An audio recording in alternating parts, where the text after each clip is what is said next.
It's Matt Slick Live. Matt is the founder and president of the Christian Apologetics Research Ministry, found online at carm.org. When you have questions about Bible doctrines, turn to Matt Slick Live for answers. Taking your calls and responding to your questions at 877-207-2276. Here's Matt Slick. Hey everybody, welcome to the show. It's me, Matt Slick. Hey, listen to Matt. I'll try to get in English. You're listening to Matt Slick Live. If you want to give me a call, as always, the number is 877-207-2276. And if you want to participate in the chat and stuff like that, we have a nice chat in Rumble, rumble.com/Matt Slick Live. A lot of people go there and they just chat. We have a good time during the show and during the breaks and things like that. And let's see, we're also live on Facebook, X, YouTube, Rumble. Oh, I got a yawn. Oh, man, that was a good yawn. And there you go. So I got to talk about, there's so many things all the time. I've been researching, like I said, on Eastern Orthodoxy. And I keep finding I keep finding more and more stuff. It's ludicrous. So anyway, I released an article today on their view of the sacraments. And what I'm doing is some of the, what does the Eastern Orthodox Church say about the topic, and then I quote them, and then at the end, a biblical response. So there you go. A lot of people are joining that false religion, along with a false religion of Roman Catholicism. And Mormonism, another false religion, and Jehovah's Witnesses, and Islam. There's a lot of false religions. There are. And the only way to truth and life is Jesus Christ. You got to trust in him.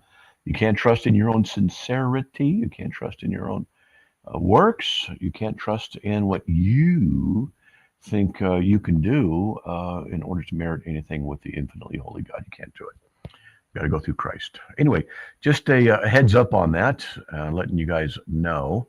And I hope that you want to join me on the phone, and call in, or you can also email me at info@carm.org, info@carm, CARM.org. All right, let's get on with Jamal from North Carolina. Jamal, welcome. You're on the air. Thank you, Matt Slick, as usual. Thank you for taking my call, and I pray you're doing well, sir. Doing well by God's grace. Hanging in there. Yeah. So. Good deal. Good deal. Glad to hear it. I wanted to ask about what I heard on the radio about how Satan rebelled and there was a war in heaven. Was that accurate? Well, it says in Revelation 12, starting at verse 7, there was a war in heaven. Michael and his angels waging war with the dragon and his angels waged war, and they were not strong enough. There was no longer any place found for them in heaven, and the great dragon was thrown down, the serpent of old, who's called the devil and Satan, who deceives the whole world. He was thrown down to the earth, and his angels were thrown down with him. And then I heard a loud voice in heaven saying, now the salvation and the power and the kingdom of our God and authority of his Christ have come, for the accuser of our brethren has been thrown down, he who accuses them before our God day and night. And we overcame him by the blood of the Lamb. So there's a war in heaven. Now the issue is, when does it take place, or did it take place? That's the question. Okay. Yeah. So, and there's different views on it: literal view, symbolic view. We can make it fit into premillennialism.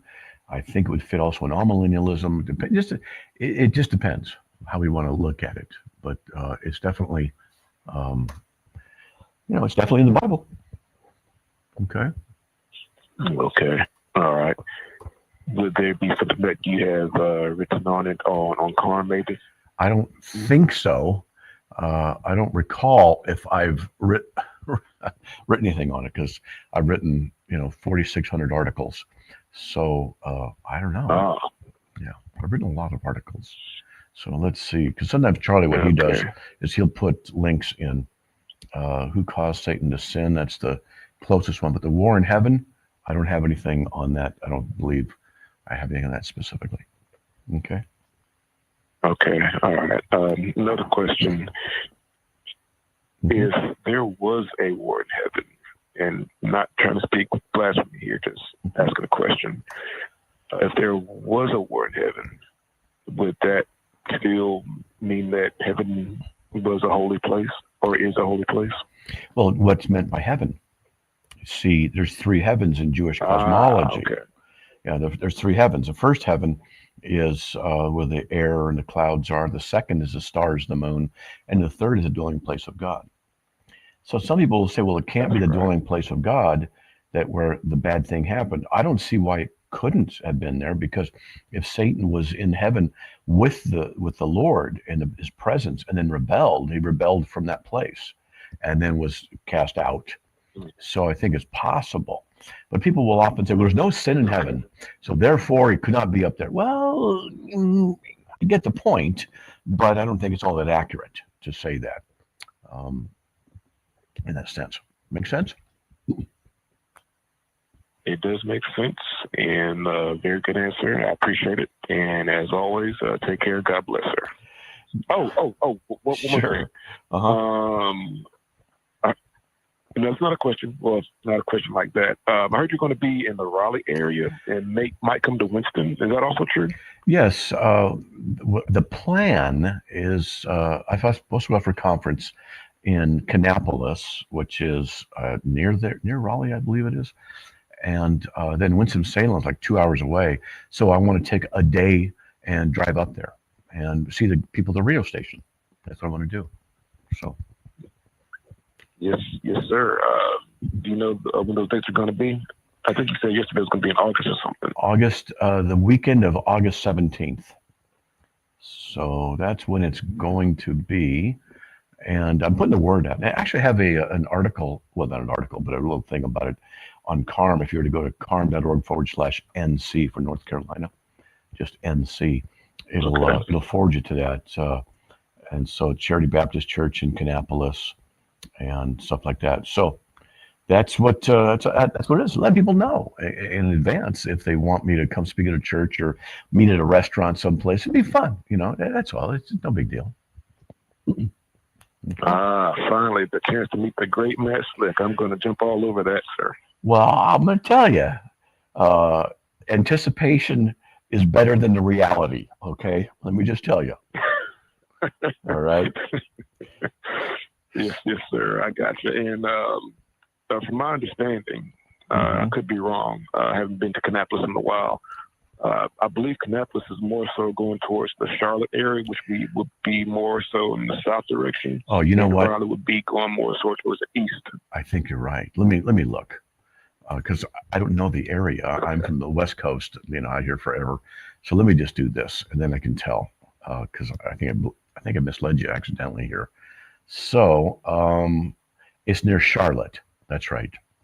It's just north of Charlotte. Okay. And then I got to go to Winston-Salem. I want to go up there. And Raleigh is, Raleigh's probably, I'm looking, it's probably like 3.5 hours away, isn't it? Something like that. From Winston-Salem, it's about 1.5 hours away. Okay. So, well, 1.5 hours. Yeah, that's about, okay.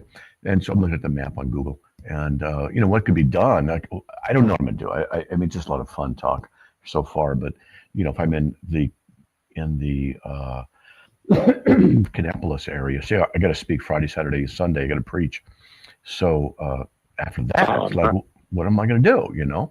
I can go up to Winston-Salem, get a hotel up there, spend the night, fly out from Greensboro the next day. It just depends what the schedule is. And I'm not going to buy tickets until I know and get some more stuff. And that's it.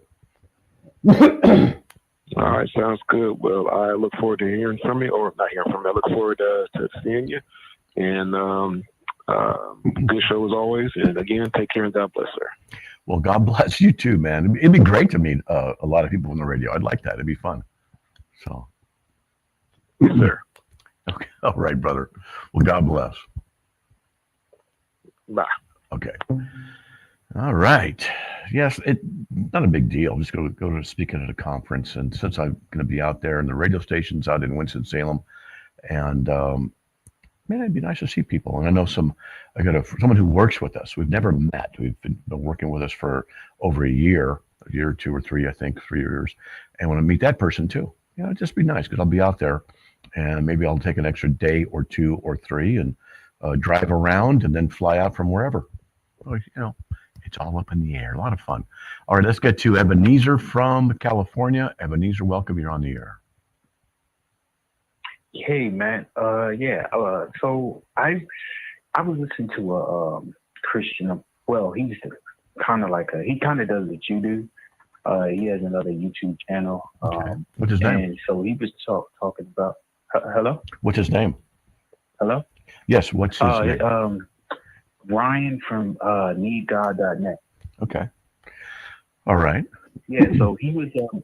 So pretty much the question came up from a person with regards to adultery, and he said that if your partner cheats on you, you should you can't leave her. See, he says, wait, what does he say? I'm trying to, wait, I'm sorry. Connection's not really good. He said, when you marry her, you can't leave her. Is that it? Yeah. Hello? Yes. He was like, if your partner cheats on you, you can leave her.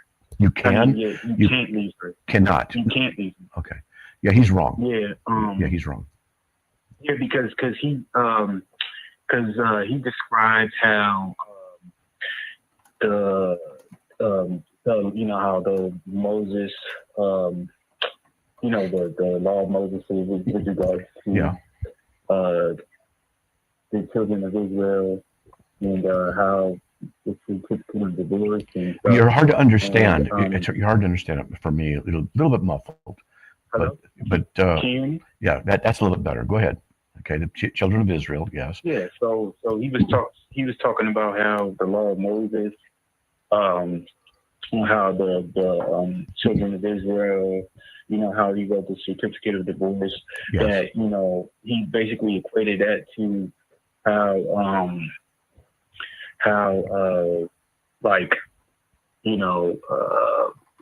I forgot how he explained it, but like pretty much. Let me ask you: Was he applying that to us today, saying that we can't do it because of Mosaic law? Is that what he was doing? Somewhat. Right. He also said like how the body of Jesus is married to the church, and Okay. just like that, Let me step in. Let me step in and help you out. All right. Okay. So God issued a divorce against Israel. He did that. So divorce is not automatically a sin. Okay. And because of Israel's adultery, spiritual adulteries and things like that. So it's not automatically a sin. Now the Bible, Jesus in the New Testament says in Matthew 19:9, I say to you, whoever divorces his wife except for immorality. And the word there is porneia, sexual immorality. So except for that, and marries another, commits adultery. So Jesus is giving the exception right there. And we'll get back from the break. We'll go in a little bit more. Okay, so hold on, buddy. We're going to break coming up. I want to get to that because there is another justification for divorce, but then we'll talk about this.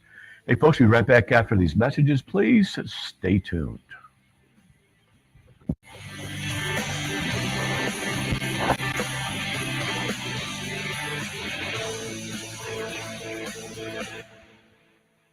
Two prayers from two thieves, but only one powerful answer from the middleman on the cross. True Commentary with Stu Epperson, author of the book, Last Words of Jesus.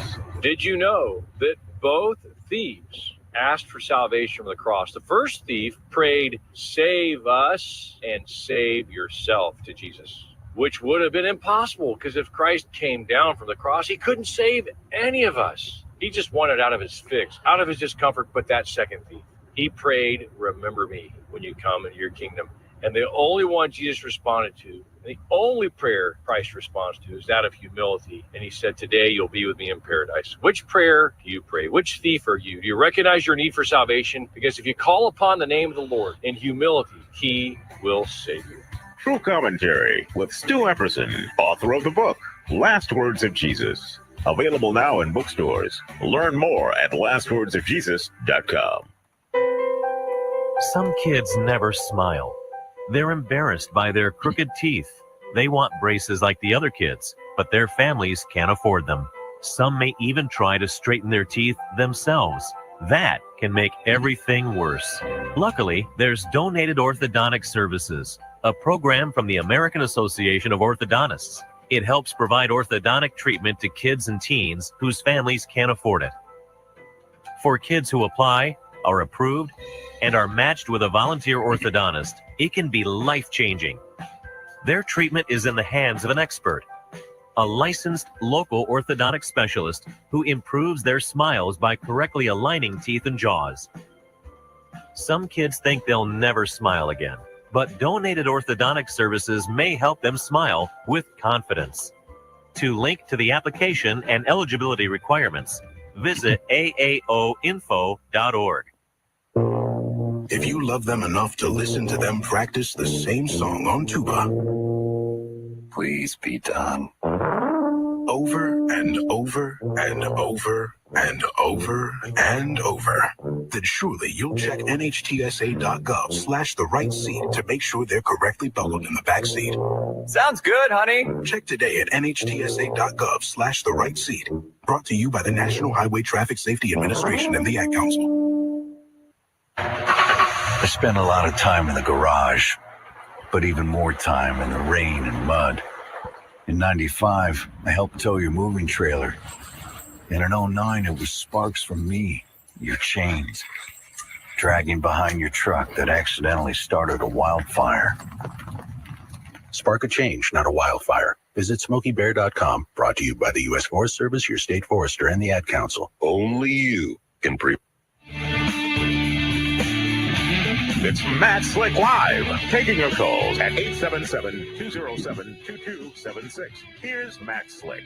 All right, everyone, welcome back to the show. If you want to give me a call, it's 877-207-2276. Okay, so Ebenezer, are you still there? Are you still there? Yeah. Okay, we're back on the air. All right, so I was saying that there's two grounds for divorce in the Bible.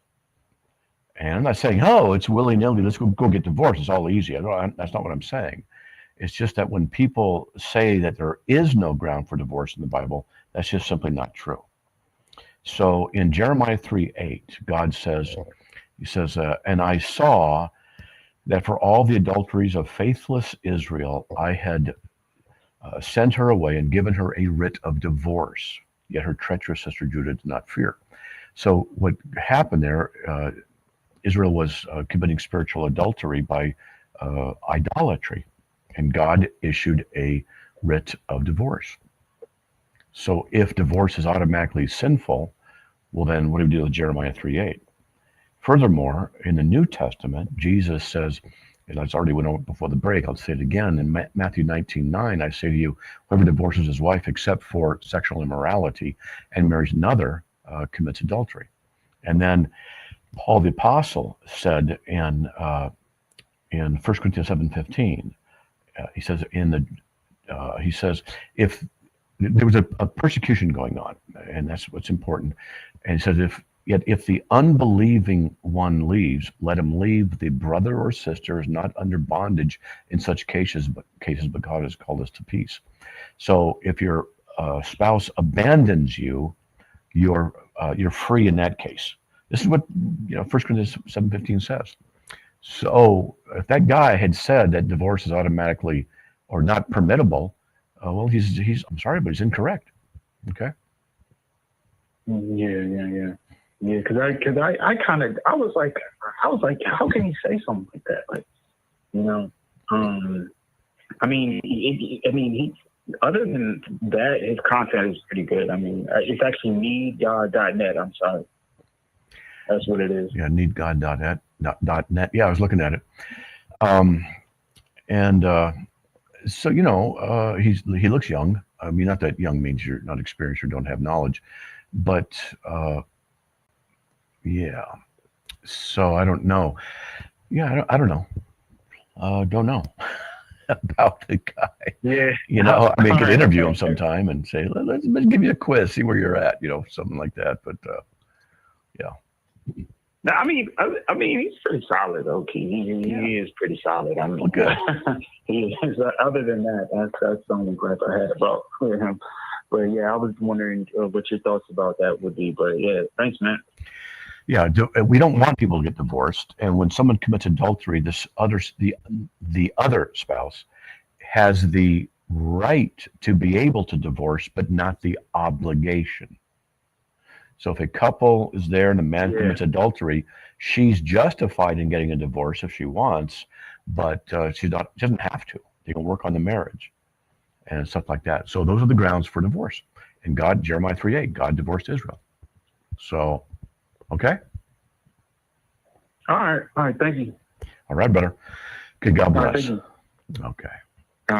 All right. That was Ebenezer. Now let's get to Cole from the mighty state of Georgia. Hey, Cole, welcome. You're on the air. Hey, Matt, I'm back, man. I'm back. We talked yesterday, remember? Yes. Yeah, I do. I remember. Uh-huh. So what do you got, man? What's up? Now, I got the verse, man. Oh, okay. A verse you want me to look at. That's right. All right. Verse. Yeah, 18:3, numbers. 18:3. And they shall thus attend to your obligation and the obligation of all the tent, but they shall not come near to the furnishings of the sanctuary and the altar, or both will die. Okay. Okay. Now, in the MEV, it says vessels. In the MEV, it says vessels. The furnishings, furnishings are vessels. Yeah, that's fine. It's the Greek, it's the Hebrew word. Yeah. Yeah, it's just kali. Are you able to read that in the MEV, because it says you or your sons. It says differently. It doesn't read it the way you read it. In the LEB. Is that what you said? No, the MEV, Modern English Version. Modern English Version. I don't know if I have that. I don't know. It doesn't matter. So what's the question though? Let's figure it out. What's the question? Well, I was wondering, why couldn't they, if they were the priests, why couldn't they touch the furnishings? What would make them, God kill them? If they came close to the furnishings. The Levites is talking about the Levites, not the priests, in that context. But let me look at the context. Aaron said to Aaron, you and your sons and your father's household shall bear the guilt in connection with the sanctuary, and you and your sons with you shall bear the guilt in connection with your priesthood. Okay, so there's some of the priests. Oh, wait, but bring with you also your brothers, the tribe of Levi, the tribe of your father, that they may be joined with you and serve you, while you and your sons with you are before the tent of the testimony, and they shall thus attend to your obligation and the obligation of the tent, but they shall not come near to the furnishings, or they will die. Or they end you. Okay, so the Levites were not the priests. They were from the tribe of Levi, where the priests were from Aaron. And so Aaron, that lineage was the lineage that was given that right of the priestly duty. The Levites assisted in this priest, so they weren't the formal priests, and so they weren't able to touch the holy furnishings, otherwise they get punished. And that's what was happening. Okay. Oh, okay. So they couldn't. Okay, the priests. I thought the Levites were the priests. They so are. The Levites aren't the priests. The Levites assisted the real priests. So they are. I don't know if they are priests or not. But even if they are, Aaron's a Levite. Yeah. Isn't Aaron a Levite? Well, I don't know. You actually got me curious. I'm going to write an article on it now. But so actually, I'm going to do that. I'm going to write an article because that's a good question. And one of the things I want to know here is what's the difference between the priests and the Levites? I just want to write an article. What's the difference between priests and the Levites? All right. So then I can have a better answer for you. But that's what I see so far. Okay, well, I think, baby, I think the priests, not the priests, but the Catholics are trying to live up to these guys. I think they're stuck in these guys' rituals, with all the articles and the effects and they're trying to do all that stuff. But they got to realize that they were killing animals and slinging blood and everything. It was gruesome, man. If you read that, it's gruesome. They were slinging blood and everything, man. Absolutely. Oh, yeah. One of the customs I understand or understood that when they would take the lamb is they would have a pet lamb to get to know before it was killed. They really were trying to show the grievousness of sin and the effect of it, what blood requires, and that was in the blood of Christ. So hold on, buddy. We've got a break. So hold on, man. Hey, folks, we'll be right back after these messages. Please stay tuned.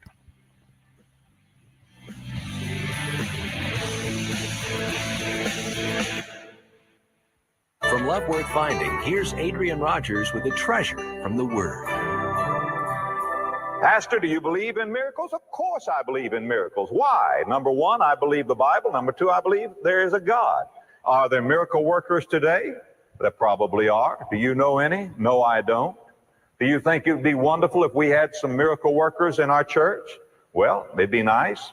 But I'll tell you this, that miracles are not much good in converting the unsaved. As a matter of fact, Jesus had to step over the miracle mongers in order to do his ministry sometime. But there are gifts of miracles. You say, well, if you're spirit-filled, will you do miracles? Not necessarily. The Bible says that John the Baptist was filled with the Spirit from his mother's womb. But notice what the Bible said about John the Baptist in John 10, verses 41 and 42. And many resorted unto him and said, John did no miracle, but all things that John spake of this man were true. That is, everything that John said about Jesus is true. And many believed on him, on Jesus there. What a blessing. I tell you what, I'd rather have the power to point men to Jesus like John did than to raise the dead. I mean that with all of my heart and soul.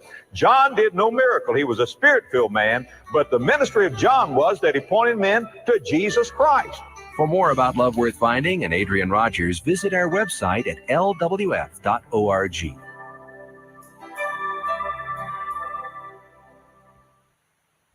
Two prayers from two thieves, but only one powerful answer from the middleman on the cross.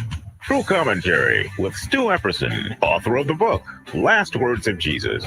Did you know that both thieves asked for salvation from the cross? The first thief prayed, save us and save yourself to Jesus, which would have been impossible because if Christ came down from the cross, he couldn't save any of us. He just wanted out of his fix, out of his discomfort. But that second thief, he prayed, remember me when you come into your kingdom. And the only one Jesus responded to, and the only prayer Christ responds to, is that of humility. And he said, today you'll be with me in paradise. Which prayer do you pray? Which thief are you? Do you recognize your need for salvation? Because if you call upon the name of the Lord in humility, he will save you. True Commentary with Stu Epperson, author of the book, Last Words of Jesus. Available now in bookstores. Learn more at lastwordsofjesus.com. Hallelujah. Oh, praise my soul. God really loves us. Yes, God really loves us. But for a lot of people, our attachment to the past outweighs our commitment to the future. We have to stop looking back and start looking forward. The Truth Network encourages you to forget the past. Face it. It's Matt Slick Live, taking your calls at 877-207-2276. Here's Matt Slick. Everybody, welcome back to the show. Let's get on with Cole again. All right, did a little bit of research and during the break, and so it turns out that all the priests had to come from the tribe of Levi, but only certain priests were from Aaron, and they were the ones who had the high priestly duty. So I'm going to do more research on it, but that's what I've been finding so far. Okay. Oh, okay. That sounds about right. You know, one more thing before I let you go. Sure. I always wondered why Moses wasn't ordained a priest? Why he never did any of the priestly, tactics? You know what I'm saying? But Moses was more like a spokesman.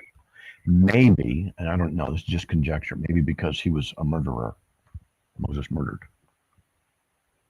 So maybe there's something there in the defilement. Oh, yeah. I never thought about that. Yeah. Yeah, I'm not saying it is it. I'm just saying. He was a murderer. But, yeah. Mm-hmm. Well, what about the priest? That's not murdering when you slay the offering, the lamb. That's just killing, huh? That's a difference, huh? Right. Yeah. You murder people. You don't murder animals, but you kill animals. And yeah.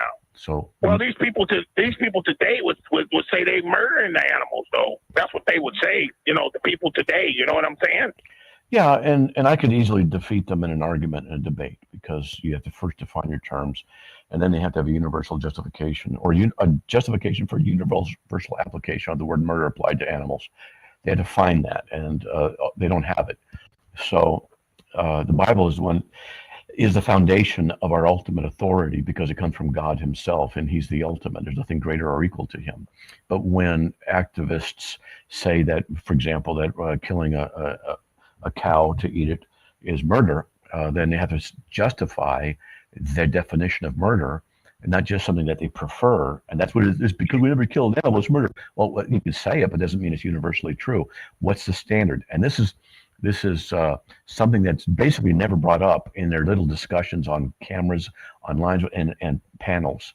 The foundation of what they hold is untenable, and so they make definition, or they make assertions, but they don't defend the assertions as being valid. So that's how it works. But anyway, that's another thing. Okay. Yeah. Well, imagine if they put all that stuff on YouTube, that they were slaying they were slaying the animals, the lambs. Imagine today if they were actually doing that today and actually putting it up on videos on YouTube. Oh yeah, the people go ballistic.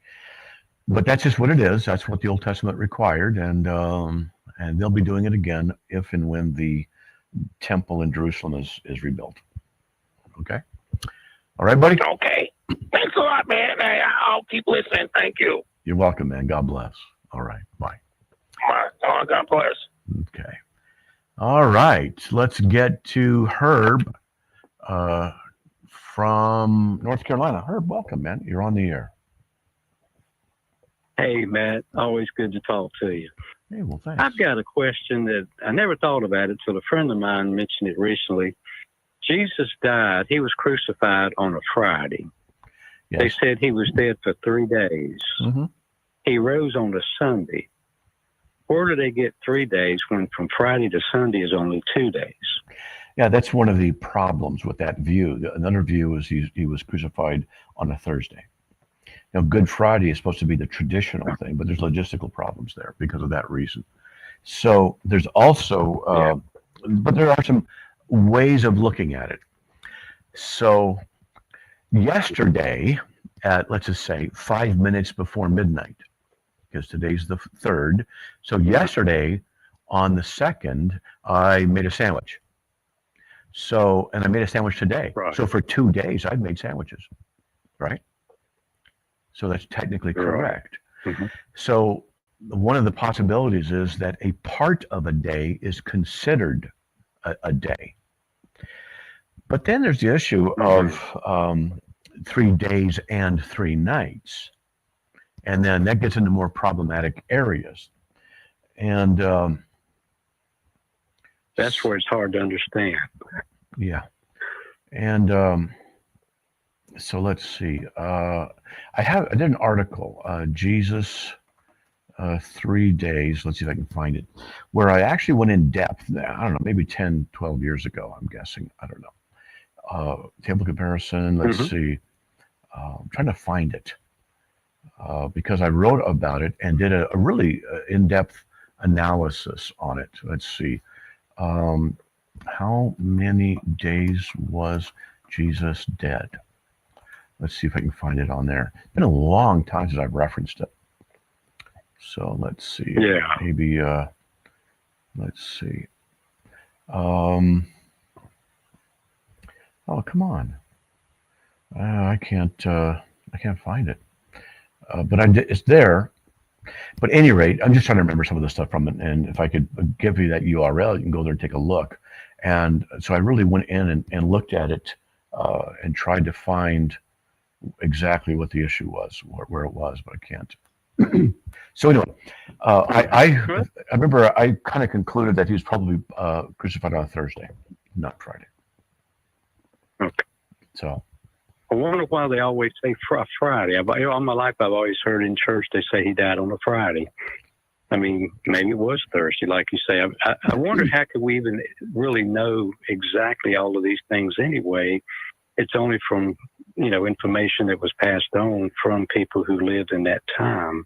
Yeah. And I mean, not that I don't believe it, but I'm just saying there's a lot of room for miscommunication or I could say like gossip, you tell someone something on the one end of the line and at the end it's something different. So I wonder about that. If some of this information just not on purpose, but just gets distorted from just things like this, little details that makes it complicated. Yes, that could be the case. Anybody would know this question. Yes, Yeah. I'm sorry. Go ahead. Mm-hmm. No, it's fine. All my life I've heard that. And when this good friend mentioned that, I said, I never thought about it, but I've got to call Matt. I call Matt for everything when I don't want to know the answer. And there's a lot I don't know. So, okay. Well, I found the article. Charlie put it in. And how long was Jesus dead in the tomb? And I wrote it back in 2008. So 3 days and 3 nights, it says in Matthew 12:40. Now, there's a lot of ways of interpreting. As Jonah was 3 days and 3 nights, so shall the Son of Man. Or is it saying it will be literally 3 days and 3 nights? Or is it saying as he was in, it'll be like that with Jesus, doesn't necessitate 3 days and nights? That's one argument. It's very weak because it says, Jesus says, so shall the Son of Man be 3 days and 3 nights in the heart of the earth. Yeah. And so the Jewish calendar is measured from sundown to sundown. So if you go to my article, you can see where I wrote about this and have possible solutions to it. So yeah, well, I'll definitely do. Okay. Well, it's something to think about. It's just he brought up a good point, my friend, and I thought I'm going to call Matt because I just never thought about it. I've always heard it all my life. That's when he died, Friday, and rose on Sunday. It was 3 days, but all of a sudden it didn't add up. So, yeah. Well, thank you anyway, Matt, as always, for anything you help me with. You're so good at figuring all this stuff out, a lot of it. And I admire how you keep track of all of the things that you do. You got an amazing mind. That's all I can say. I don't know about that. Of course, you could be a little slick sometimes. I have to watch that part of you, but yeah. Well, let's just say we followed our strengths as well as our weaknesses. So, but I do this all the time. So I've been doing it for a long time, and that's why a lot of it is still at the tip of my tongue because I don't take breaks. I've been doing this for 45 years, so that's why. Yeah. Mm-hmm. How many times have you ever read the Bible from the beginning to end, or have you ever done that? Just curious, not put you on the spot. I've done it. Did you get much information, or how did you put it all together the first time you read it? Did you feel like wow, or confused, or it was really No, when I first read it, lots of wows.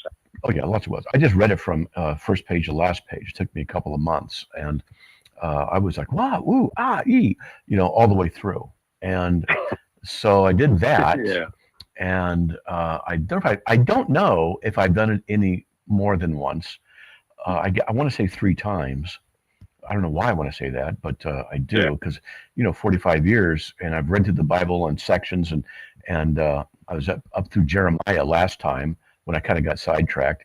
But then I'll sometimes start with the different books and start reading through them. So collectively, I've done a lot of reading through the Bible, but a formal one page and the next page, at least once, but probably sufficiently many times. All right. Yeah. All right. It's great. I enjoy having your knowledge on the radio so I can learn something. Well, praise thank God. you so much. I think you got a great thing, that sounds like. God bless you, Matt. And we're always praying for you and your wife and all of your family. Thanks, brother. Appreciate it. All right. Hey, folks, we'll be right back after these messages. Please stay tuned.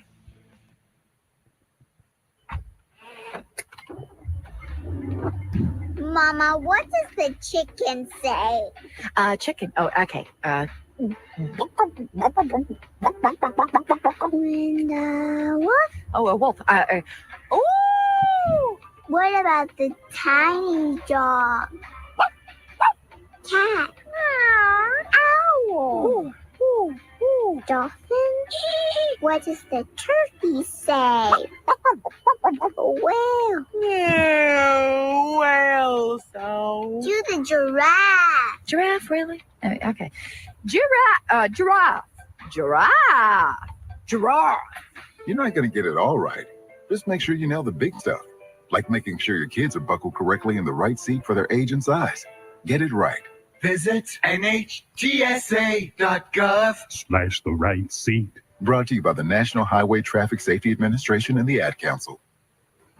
Here are the contest rules for the Truth Network. Prizes won are not transferable, redeemable for cash, or exchangeable for any other prize. All prizes must be redeemed for the station within 30 days of winning. Only one prize per household from any station of Truth Broadcasting within any 30-day period. The rest of our contest rules are listed under the About Us link at our website, truthnetwork.com. Thanks for playing and listening to the Truth Network. 2 prayers from 2 thieves, but only one powerful answer from the middleman on the cross. True Commentary with Stu Epperson, author of the book, Last Words of Jesus. Did you know that both thieves asked for salvation from the cross? The first thief prayed, "Save us and save yourself," to Jesus, which would have been impossible, because if Christ came down from the cross, he couldn't save any of us. He just wanted out of his fix, out of his discomfort. But that second thief, he prayed, "Remember me when you come into your kingdom." And the only one Jesus responded to, the only prayer Christ responds to, is that of humility. And he said, "Today you'll be with me in paradise." Which prayer do you pray? Which thief are you? Do you recognize your need for salvation? Because if you call upon the name of the Lord in humility, he will save you. True Commentary with Stu Epperson, author of the book, Last Words of Jesus. Available now in bookstores. Learn more at lastwordsofjesus.com. Adopt US Kids presents What to Expect When You're Expecting a Teenager. Learning the Lingo. GOAT, G-O-A-T, acronym, stands for Greatest of All Time. As in, spaghetti sandwiches for dinner? They're my fave. Dad, you're the GOAT. You don't have to speak teen to be a perfect parent. Thousands of teens in foster care will love you just the same. Visit adoptuskids.org. Brought to you by the U.S. Department of Health and Human Services, Adopt U.S. Kids, and the It's Matt Slick Live, taking your calls at 877-207-2276. Here's Matt Slick. All right, everyone, welcome back to the show. If you want to give me a call, please do. Got nobody waiting right now. 877-207-2276. And also, if you want, you can send me an email to info@carm.org. Info@carm.org. We get to the questions and stuff like that. So maybe let's do that right now. Let's see. Oh, there's got a caller coming in. Let me see if I can find a quick question in the meantime. Okay, I listen to your show. I'm drawn to your authenticity and honesty and how you approach Scripture. I'd love to find out what you use to study Scripture, the Bible, in my Bible program. And when I study Scripture, what I'll do is just read it and study it. I don't go to commentaries till later. I don't go to other things till later. Read what it says, do cross-references, do word studies, things like that. And I take notes. And I'll do outlines of information. And then I place various forms of information in different categories, sometimes repeated categories. So I do everything on the computer. I used to do everything by pencil, or pen in notebooks. Then when computers came out, I started typing things into the computer, print it up, put it in notebooks. And now basically everything's on computer. So I have one of those folding phones that Samsung Fold. It opens up, and I have the old 5.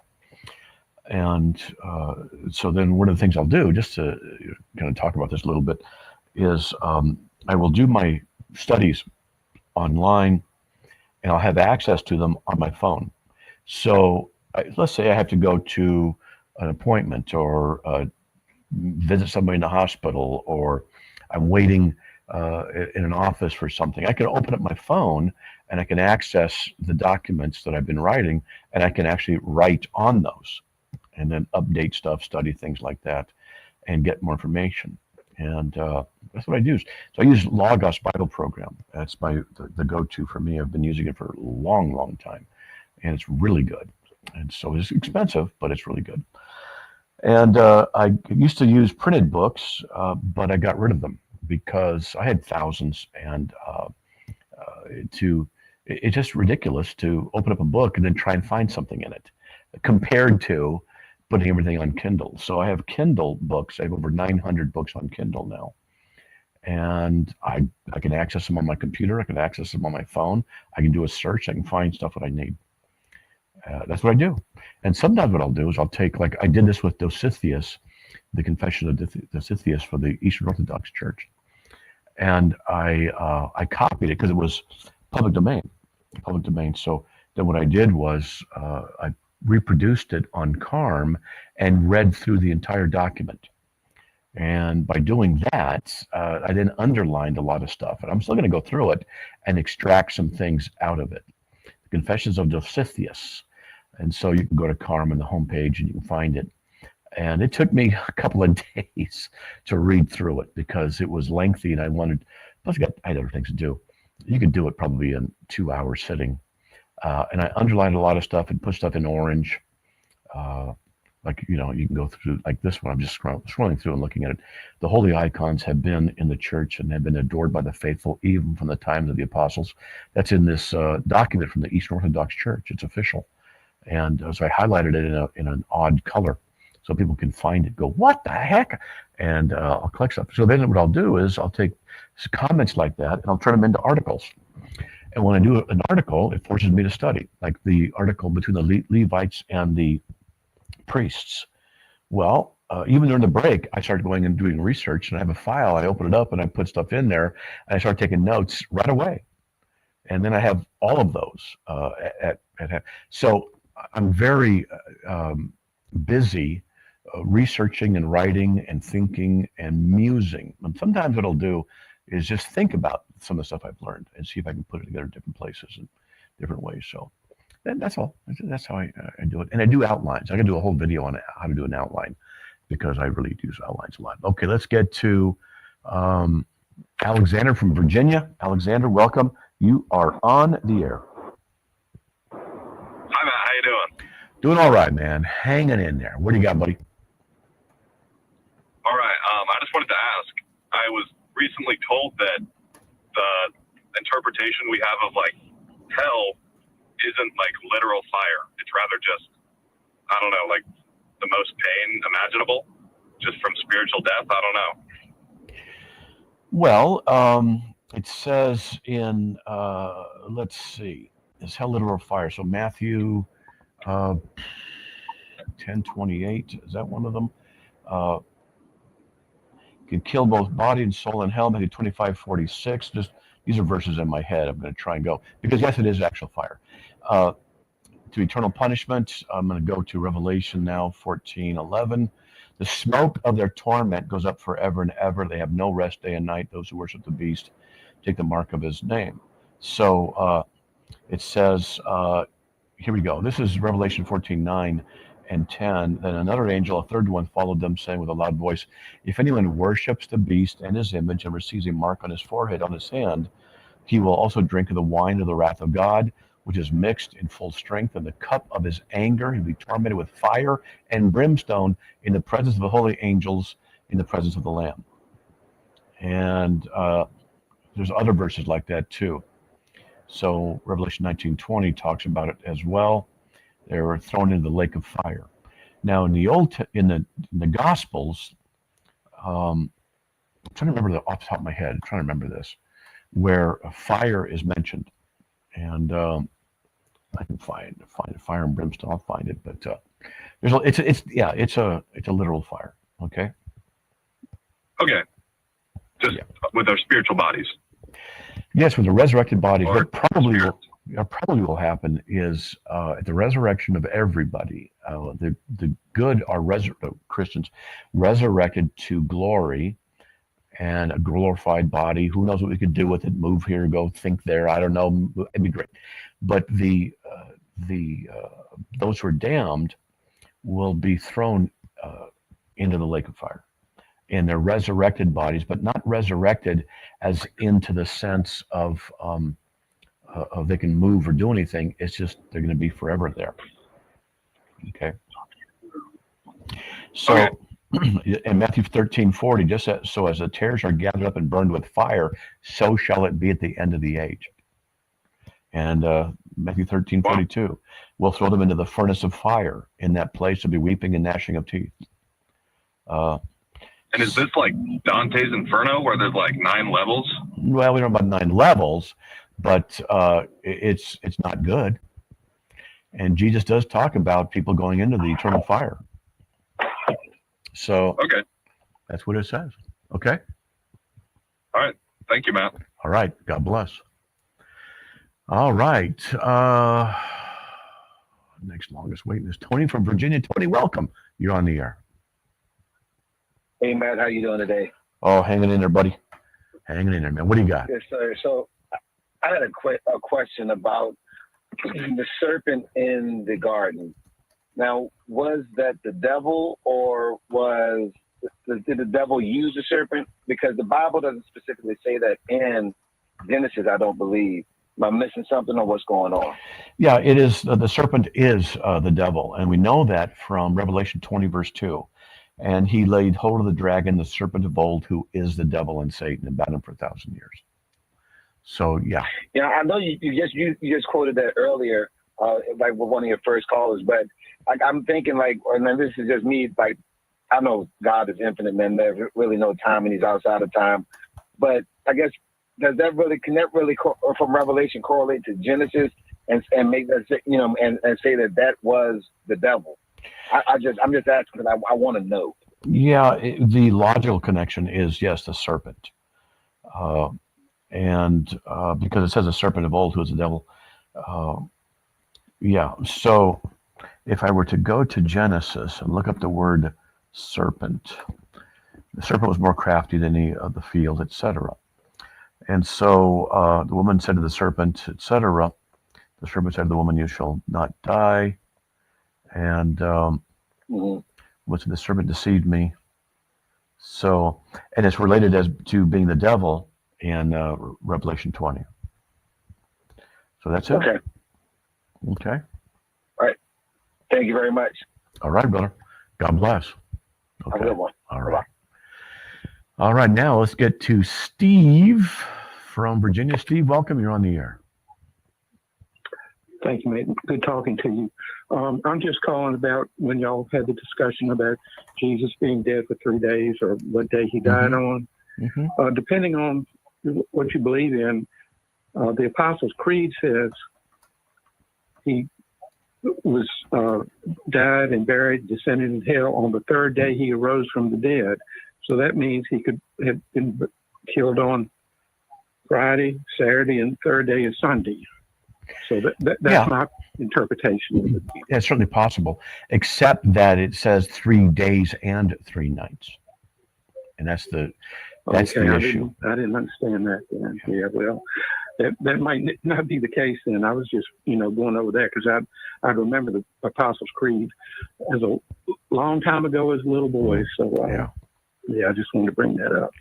Yeah, and it's this is not an easy one, just off the head to remember everything. But I was looking at my old article I wrote about it, and there were different Passovers, and so there's a weekly Passover, but there's other Passovers. There's other Sabbaths, I should say, not one Passover, excuse me. There's the weekly Sabbath, but there's other Sabbaths. And so it could be that there was a different Sabbath in place at the time that Jesus could not be there on. And that's why some say it had to be Saturday, but it could have been a different one. So it's a whole other issue as well. Well, I'll let you research it, and I'll listen to you when you find out then. Yeah. There's a lot there. There's just a lot. Okay, brother. I appreciate talking to you. God bless. God bless. All right. Hey, folks. Well, that's the end of that. Let's see. The Passover occurred in the 14th Jewish calendar, corresponds to the month of March, April. It's possible that this Passover could have occurred during the week of the Saturday Sabbath following, since Leviticus. You had to go through and read all this. So I did my research back then, but when did I write this article? I wrote it back in 2008. So that's a long time ago. And I'm trying to remember all the stuff I wrote, and I did a lot of research, and I remember that. But anyway, hey, look, we're out of time here. Got 30 seconds in the show. Just want to let you know that we do stay on the air by your support. Please consider supporting us if you'd be so kind. $5 or $10 a month.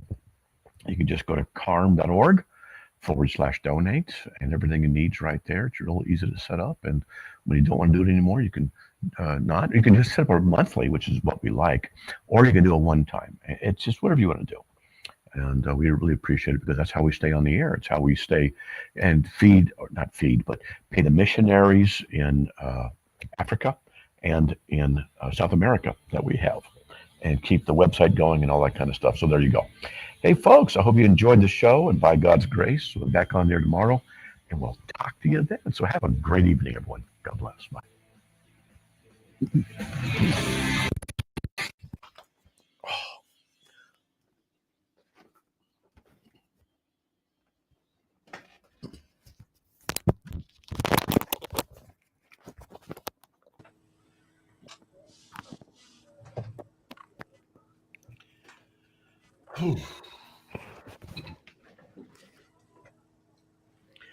All right, Charlie.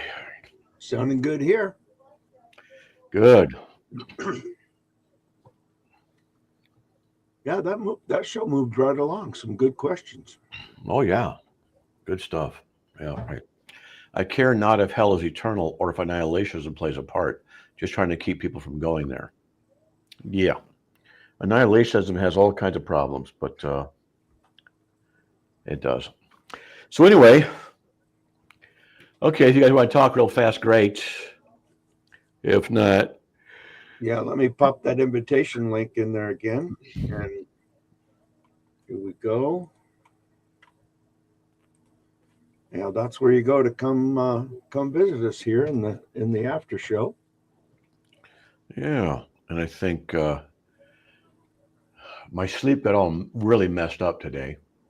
My wife had an issue, I had to help her, and so I didn't get enough sleep. And then I did take a nap, and it wiped me out. You know how those midday naps kind of they mess you up? That's the case. So I'm hoping to wake up, which usually happens at 9 or 10 at night.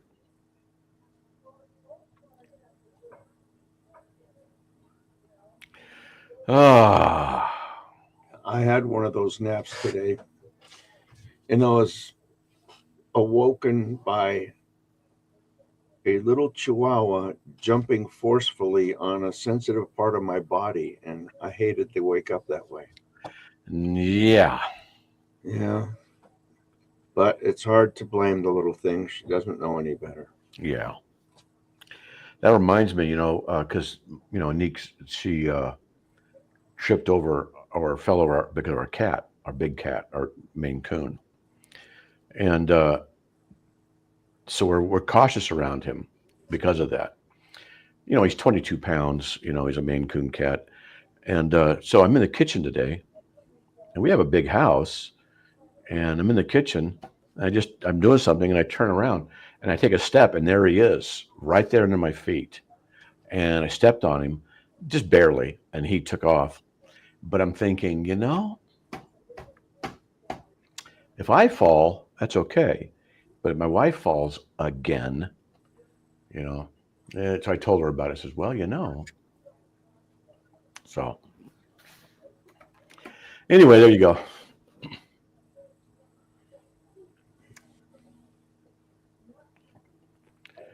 All right. Pretty exciting conversation we're having. Yeah. Yeah. Let's see. Any, nope, no starred comments. I've been researching blenders for lots of reasons. And when I research something like that, I research for weeks. And that's what I've been researching is blenders so that we can get healthier and help Neek gain weight and stuff like that. Hey, Brett, how are you? Hey, good, Matt. How you doing? What's going on, guys? How's everybody? Good. I'm good. How you doing? Hanging in there. So tell us, oh, you're a Star Trekker, huh? A Trekkie? Did I tell you that Captain Sulu, George Takei, wrote me a letter personally? He did. You met him? No, I didn't meet him. Someone I know, No, or who I is it knew. again? Because I missed you. I lost you. Yeah, someone I met knew him, worked with him. She gave me his autobiography. I read it and really liked it. And I wrote a letter to her saying I really liked his dad. He's the kind of guy you want next door to get wisdom from without letting him know you're listening to him. Just that kind of guy. And she gave him the letter. And he wrote me a letter saying thank you, etc. So it was nice. Yeah, I'm a Trekker too. I prefer Star Trek over Awesome. over Star Wars. Okay, here's a question. I believe, and I'm going to tell you, I believe I have an infallible way to determine who the best captain of any starship is in all of the Star Trek universe. And so who do you think's the best? And I'm going to tell you what my reason is. So far, basically everyone's agreed with me. So who do you think's the best captain of all of them and why?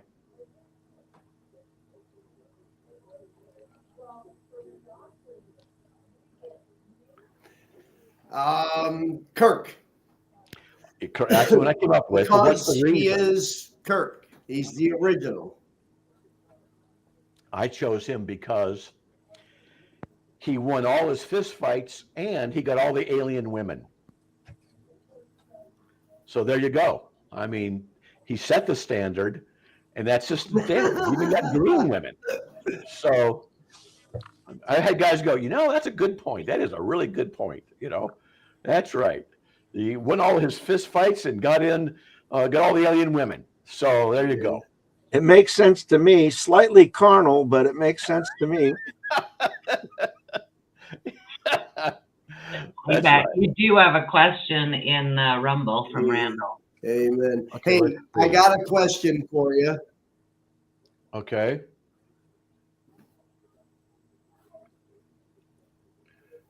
Randall. Okay, well. It was the witch at Endor. The witch at Endor. 1 Samuel 28, yes. Did Samuel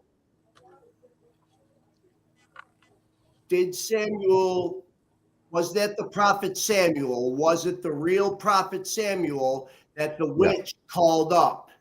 No, I believe it was. Or was it a demon spirit? Right? What do you say?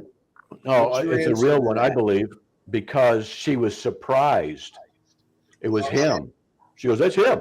She was probably familiar with demonic forces imitating various past relatives, but this one caught her off guard. So Samuel, and he pointed to God. He goes, look, you don't talk to me. God's the one whose judgment's on you. Okay, so I believe it was a real one. All right. Now, Randall has a question, though. I know a literal fire, but was it the rich man's changed body that allowed him to converse coherently and plead for a drop of water in hell? That's the question. So it does not mean, we're going to understand, it's not logically necessary that fiery torment does not exist until a later judgment. Because we know from Luke 16, 19 through 31, that Lazarus, the rich man, tradition says his name was Dives. That's just a trivia. Lazarus, the rich man, tradition says his name was Dives. That's just a trivia. Okay, I muted Pastor Brett there. Okay, hold on, Pat. Yeah, okay.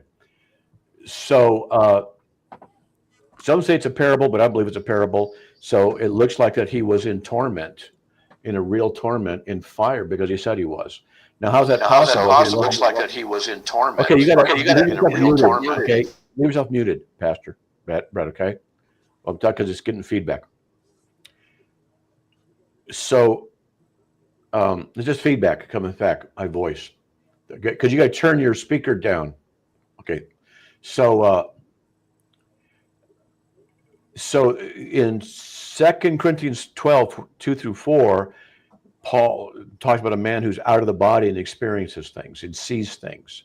So there's a sense in which the disembodied spirit can experience varying things. So one possibility is that the rich man experienced torment even in his soul, because nothing in Scripture says you have to be in a body to have torment. So people just assume that's what it is, but nothing says that. So we can't make that as a hard and fast rule. So and because he was thirsty, which implies his physical body. It certainly implies it. So another issue is that that possibly, well, I don't like this explanation very well, but it's possibly that it could be a lot of metaphor that's being used there, a lot of symbolism, and that would present certain problems and stuff. But it's a good question in relation to that, in the specific issue of how could he be thirsty if he's not in his physical body?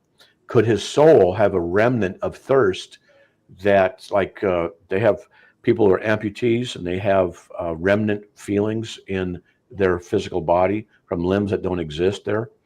Could it be that there's something like that? He's in that agony and he's experiencing something. So I don't know. I don't know how to really work to the bottom of that, but it's a good question.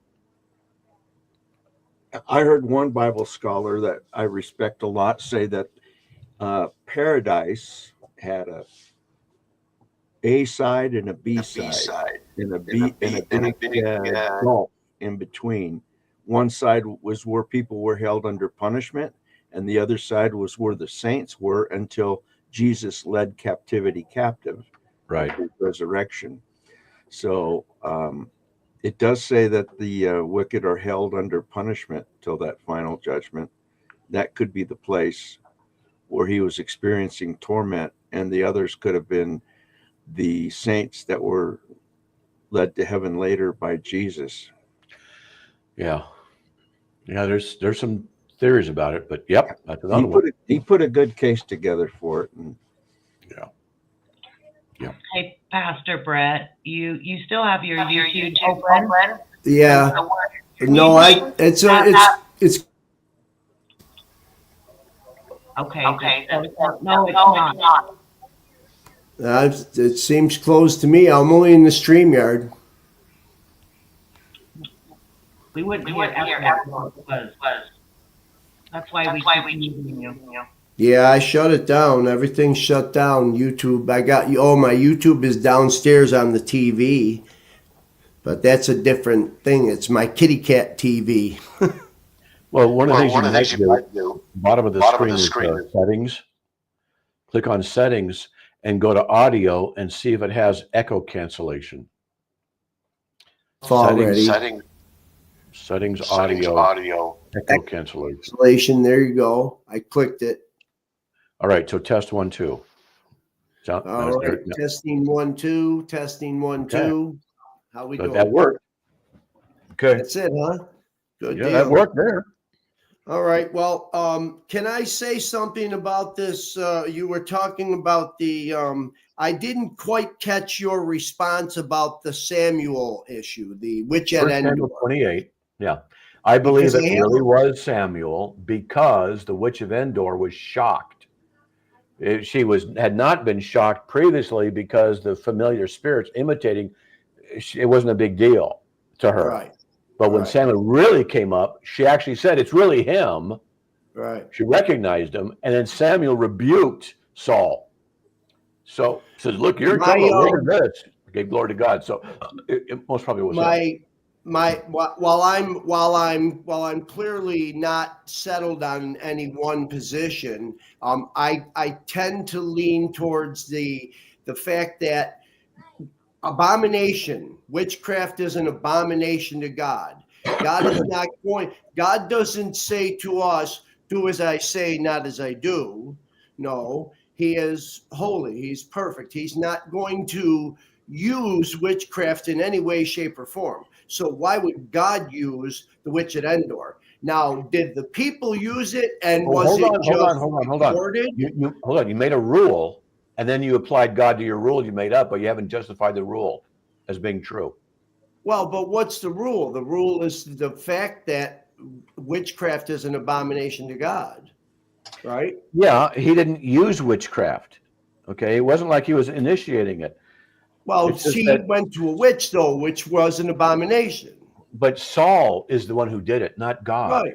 No, I know that. I'm saying, why would God allow a witch to call up Samuel? That's my question. Why would God allow it? I don't know why God. Don't know why God allowed it. Just know He did. Yeah, and so that was my question. Always my question with that text. And my answer is simple. I just simply believe that it wasn't Samuel because that prophecy that he gave was wrong. Saul and all his sons did not die the next day. Well, we could look at that. It says in the day, we could see, but Saul had another son, Ishbosheth. Yeah, I can't tell you off the top of my head. I have to look at it to see. I mean, Ishbosheth, I just read it yesterday. Ishbosheth was his other son that was still alive. He never died. And he became king over Israel for 2 years. And then Abner flipped and went to David. But so Ishbosheth was Saul's son. And then, that was that. So that convinced me that the prophecy was wrong. If a prophecy's wrong, and you know the rule, right? Prophet's wrong, it wasn't God. So my whole premise then is that it couldn't possibly have been Samuel. It had to be a demon spirit. And the witch at Endor was just surprise, period, because that a lot of them are bogus anyways. They're just, they're playing people. They don't really know what they're doing. A lot of them just do what they read, never experienced the spirit realm before. So we really don't know, like you said, and it wasn't God. It was a testimony or a letter about, Well, it says in 1 Samuel 28:19, it says, you and your sons will be with me. It doesn't say all your sons or every son. Well, yeah. I mean, and words are important. So I always stress that in translation. I do translation work, not as much with Hebrew, but with Greek. But it's good. I'm not, like I said, I'm not one-sided or the other yet. I don't know. I'm still looking at it. It's cool. It's an awesome text. I love the book. And this is like probably, I don't know, my 30th time through Samuel. Okay. So I mean, I go through it at least once a year, sometimes, twice a year. And it's been over 30 years, so maybe more than that. Who knows? So the Lord is good. I'm thankful for His grace and mercy. Okay, so then the second thing was, now you were talking about the rich man and Lazarus, right? Yeah. Okay, the rich man and Lazarus. And what was your thing there? The guy was just asking, how could he be thirsty in fire if he's a spirit? That's all. How could you? Well, you see, people think they just assume that there is no feeling or no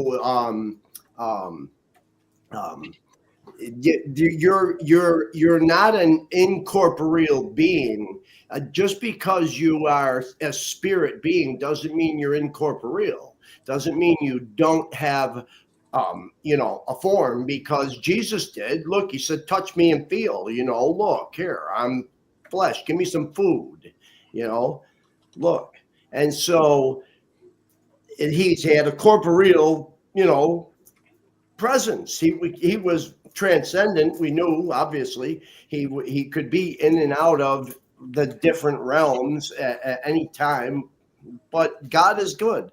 I'm thankful. I believe that we're corporeal beings in the spirit realm. We will have feeling. We will have arms and legs. That's the Moses saw. Remember? Show me your glory. So he says, I'm going to put you in the cleft of the rock. I'm going to cover you with my hand, right? Here's your words, Matt. I'm going to cover you with my hand. And then as I pass by, you'll see my back parts. What did he see? I believe he saw a head, a body, arms, legs, but he couldn't see his face because his face is equated with his person, and no one can see God face to face, obviously. So who were they seeing then? Who was who seeing? In Exodus 33, they saw God. Moses. Well, when Moses saw God, he saw God. Yeah, God who? The Father, Son, Holy Spirit? Yahweh. Yahweh. Yehovah, however you want to pronounce it, Were they seeing the Father? What did he say? What's my name? I tell them I am sent you. I know. I asked, did he see the Father? Moses? Yeah, of course. Okay. Well, that's okay. In John 6:46, Jesus says no one's ever seen the Father.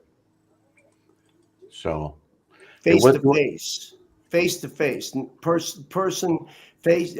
John, 1 John, you're talking about 1 John 1. We says no man has seen God at any time. Is that the one you're talking about? No, John 6:46. You're quoting John 1:18. It says no one has seen. 1:18, I'm thinking of, yeah. It says not that anyone has seen the Father. So no one has seen the Father. Paul says in 1 Timothy 6:16, he's speaking of the Father and the Son. He says, speaking of the Father, dwells in unapproachable light whom no man has seen or can see. So I mean, if that's the case, then why couldn't it have been the Spirit? Why couldn't it have been Jesus? It was a pre-incarnate Christ. That's what John would have. I'm all good with that. I'm all good with that, brother. That's good. It's good interpretation, good translation too. But by the same token, So at any rate, there is, there will be, we will have bodies. Yeah, we know that from 1 Corinthians 15, 35 through 45. Yep. Right. What? So are you a pastor? Yes. What church? Actually, I am. I'm moving. I'm associate pastor of East Wilton Bible Church in East Wilton, Maine. East Wilton Bible Church. Yeah. Maine. Yeah. Oh. Yeah, I'll be there. I'll be heading there soon, probably in March or April. I was filling pulpit supply for a while. I did Forestville Baptist Church. You could see the videos on my channel. I live streamed my sermons every week, and so I'll. It was nice. It was busy. It was a beautiful little church. I loved it. But, when my wife passed away, I had to move forward. Had other things that I had to do. So I'm thankful. God is good. You know, we're moving. Let me ask you some forward. questions. Do you believe in the Trinity? Absolutely. Okay. Well, look at this church. It says God is the, in a doctrine of it says God is the Father. God is Father. And so that, you know, it's, I look at the website, if it's the right one I'm looking at. You might be looking at something old. Pastor Ian is changing a lot of things, and this is one of the reasons why he's called me in. That's him. So Deacon Lee, Deacon Alex, they don't have the other elders. No, I'm not in there yet. Yeah, just looking. So, you know, the website's not very deep, or not very completed, you know. Not well done. You can say it. It's not well done. Yeah, it's okay. It's done well enough. It's just there's a lot of links, a lot of things need to be done. Could use a little tech help, you know. I'm a little bit of a techie, not much. I'm not too much of a tech. I'm a Trekkie, not a techie. Okay. So yeah, just trying to find what kind of what they hold to, and within pastors or elders. Yeah, he is so far in the 3 years that I've known him, he's biblically sound. And if it's Bible, it's all that matters to me, you know. The Word of God, you know. What is your? I'm not into denominations. I'm not into, you know, the confessional stuff or none of that. I don't do any of that. I'm just a born again, Bible believing, Bible preaching pastor. And I have a large itinerary growing right now because I'm going out on a long missionary journey. I'm going across the country and back. And I have a lot of places that I'm going to be speaking. So it's going to be fun.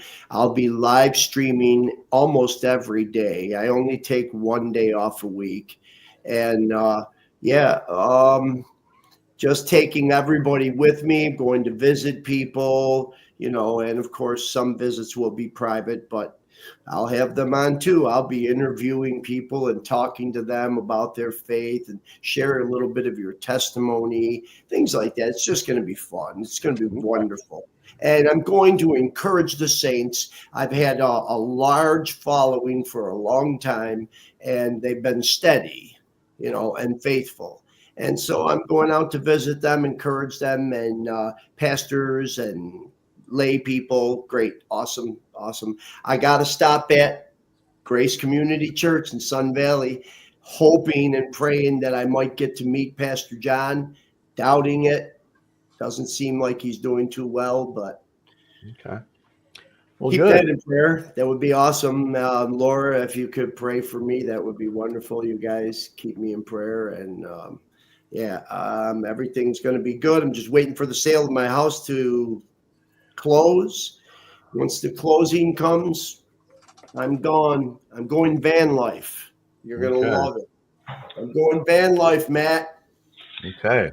We'll pray for you. Hey, Matt, Bill came back in. I think he wants to talk to you. Hey, Bill, what's up, man?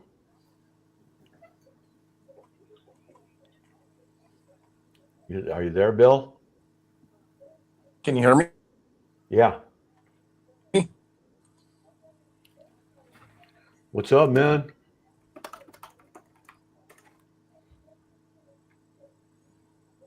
Yeah, can you hear me? Yes. Hello. Yeah, we hear you. Or you can hear me, right? Yes. I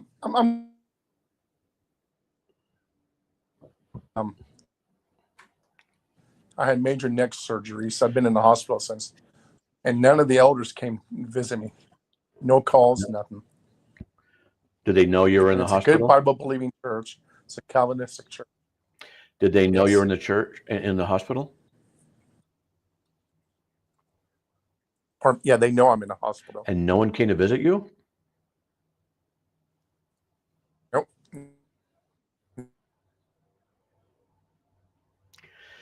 You know,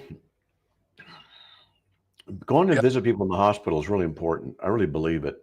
When I remember once, for example, there was a girl who's a foreign exchange student. I never met her, didn't know who she was, but I heard she was in the hospital and she was in another country, and I heard about it, and I said, well, let me go visit her. And I did. I just walked in and she's like, who are you? And I said, I'm Matt, and foreign exchange student. We've had a few and just spending time. And she loved it. I think it's important to go visit people, just to go do it. So people need that visit. Man. Yeah. No one came to visit you. So it's not a reason to leave the church, but just, you know how upset you just get, just like disappointed, not upset, just very disappointed. I think you should tell them. You know, I was in the hospital. No, how long were you in the hospital for? Since last Wednesday. No, I don't know what that means. Like 5 days, 6 days, a week. Still in the hospital. He's been in the hospital since last Wednesday.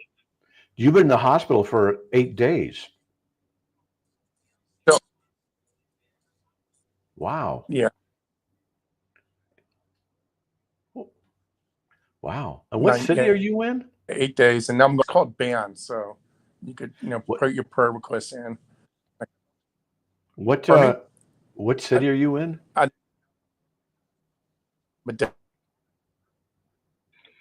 think he's in Modesto, California. Modesto. Wow.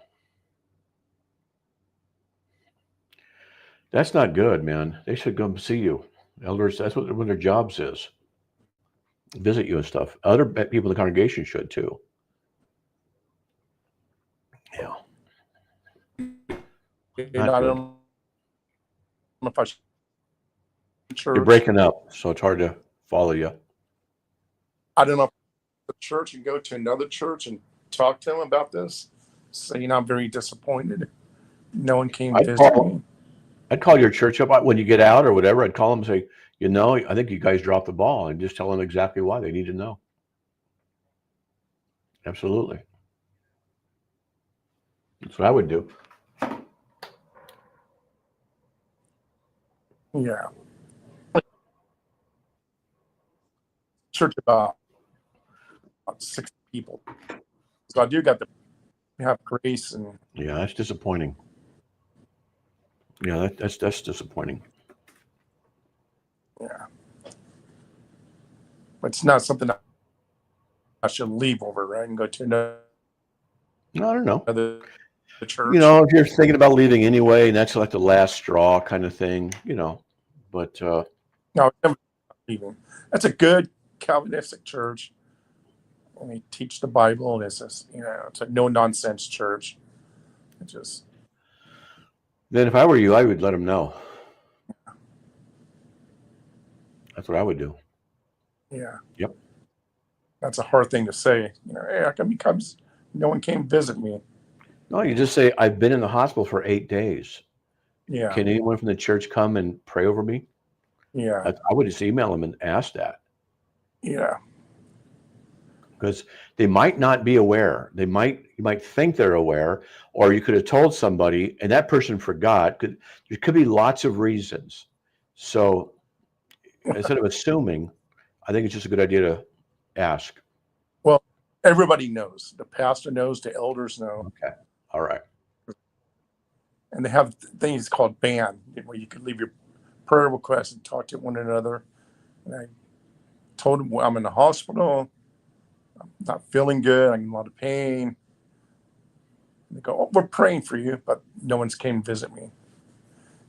I mean, I think prayer is the easiest thing to do. Coming and seeing someone is the most important thing. I mean, prayer is the most important, but coming and seeing someone just shows you the love.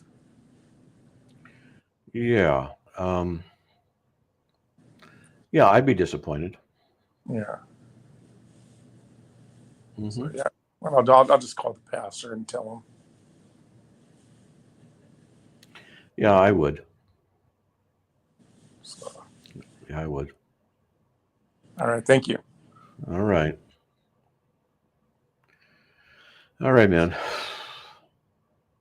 Okay. Well, look, guys, I'm going to get going. Go check on my wife and stuff. Maybe on later tonight, take a walk. I don't know. We'll see. Wake up. So we'll talk to you guys later, okay? God bless. You too.